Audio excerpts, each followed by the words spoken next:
میرے دوستو، انسان کو کل عقل بھی مل جائے تو پھر بھی اللہ کی حکمت کا وہ احاطہ نہیں کر سکتا۔ رب کریم کو زیادہ پتہ ہے کہ ہمارے لیے کون سی چیز بہتر ہے اور کون سی چیز ہمارے لیے نقصان کا باعث ہے۔ اللہ تبارک و تعالیٰ کی حکمت یہ چاہتی ہے کہ میرے بندے پریشان نہ ہوں۔ رب یہ چاہتا ہے کہ میرے بندے کسی جگہ پہ بھی دقت اور پریشانی کا شکار نہ ہو۔ تو اللہ تبارک و تعالیٰ نے راہ اعتدال اختیار کرنے کا حکم ارشاد فرمایا کہ تم اعتدال کے رستوں پہ چلو، معتدل زندگی گزارو، افراط و تفریط سے بچو۔ آج جس معاشرے میں ہم وقت گزار رہے ہیں، اس معاشرے میں ہم اس بات کو سمجھنے سے قاصر ہیں کہ اصل ہمارا مسئلہ کیا ہے۔ ہمارا اصل جو مسئلہ ہے اس کی شناخت ہمیں کیسے ہوگی اور ہم پھر اس تک رسائی کس انداز میں حاصل کر پائیں گے۔ ہم ہمیشہ اپنی آمدن بڑھانے کے چکر میں رہتے ہیں، ایک کام اور شروع کر لیں، پارٹ ٹائم جاب شروع کر لیں، کوئی سائیڈ بزنس اس کا آغاز کر لیں۔ ہماری جو دوڑ لگی ہوئی ہے وہ لگی ہے کام بڑھانے، آمدن بڑھانے۔ حالانکہ اسلام ہمیں یہ کہتا ہے کہ تو آمدن بڑھانے کے چکر میں نہ پڑ، اصل بات یہ ہے کہ تو اپنے خرچے کنٹرول کر۔ تنگ انسان وہ نہیں ہوتا جس کی آمدن تھوڑی ہو۔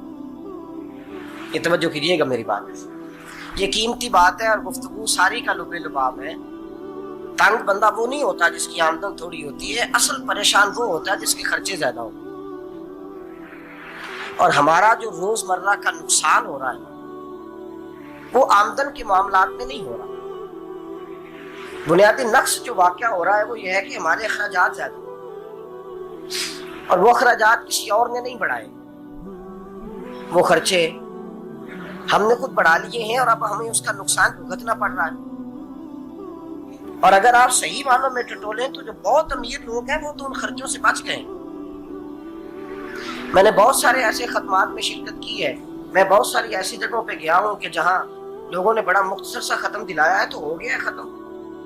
ختم کے معاملے میں کب کسی نے پابندی لگائی ہے کہ اس میں 200 آدمی شریک ہوگا تو تب یہ سالے ثواب صحیح ہو سکے گا؟ کون کہتا ہے؟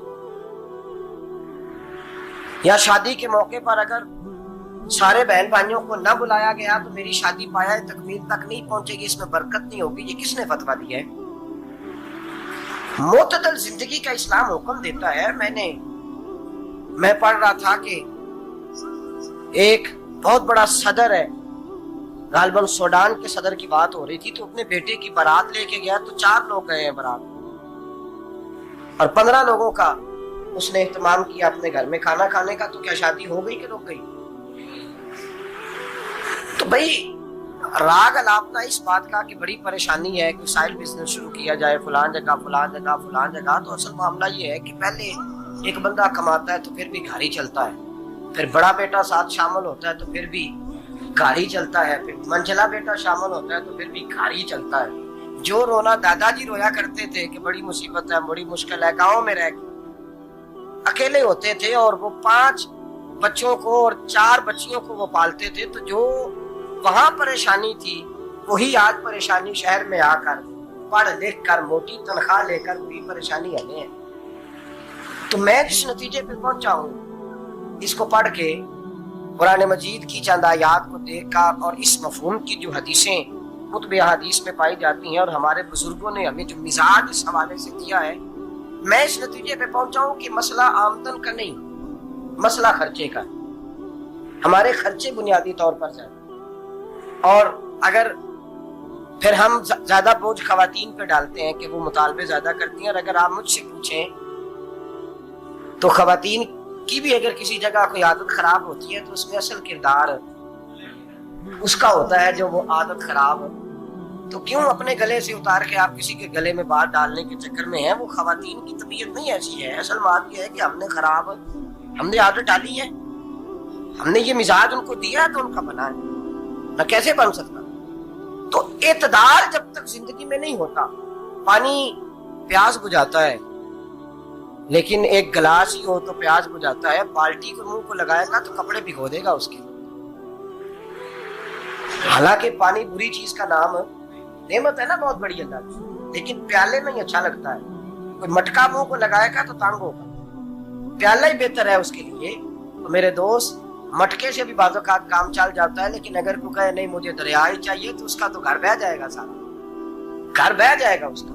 ہمیں دریا قابو کرنے کا بورڈ بنایا ہوا ہے تو اس سے گھر بہا کرتے ہیں، اس سے گھر بنا نہیں کرتے.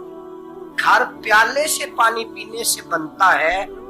اگر تو دریا پہ قبضہ کرنے کا موڈ بنائے گا تو گھر بنے گا نہیں، گھر بہ جائے گا. آگ نہ ہو تو کھانا پک نہیں سکتا، لیکن ہلکی آنچ سے کھانا پکتا ہے.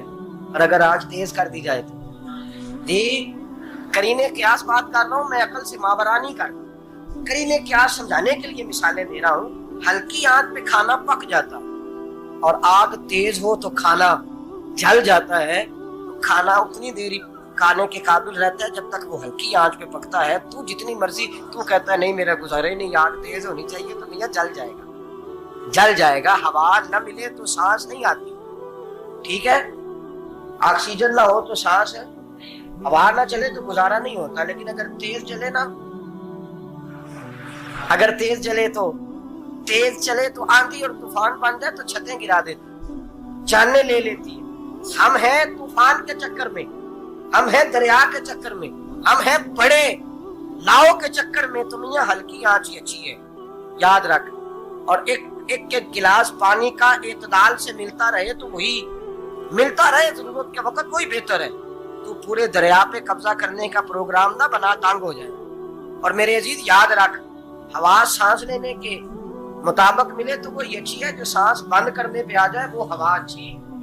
ہم نے چکر چلا لیا ہے کہ زیادہ پیسہ، راتوں رات پیسہ، لمبا پیسہ، یہ پلاٹ بھی میرا، وہ پلاٹ بھی میرا، گجرانوالہ بھی، گجرات بھی، لالا موسیٰ کھاری اور پنڈی تک جہاں میں جاؤں میرے نام کی تختیاں لگی ہوئی ہونی چاہیے.